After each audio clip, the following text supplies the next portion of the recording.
ജീവിതയാത്ര തൻ ലക്ഷ്യം മറന്നു ഞാൻ അതിദൂരം ഓടി വിവശനായി. വേല ചെയ്തു വലഞ്ഞെന്റെ പാണികൾ തളർന്നു പോയി. ഫലമൊന്നുമില്ലാതെ മനസ്സും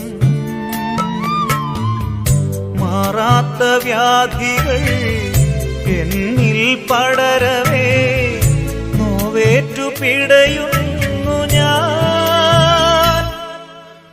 ഉള്ളം കാണുന്ന നാഥ കാരുണ്യമേകൂ നാഥ.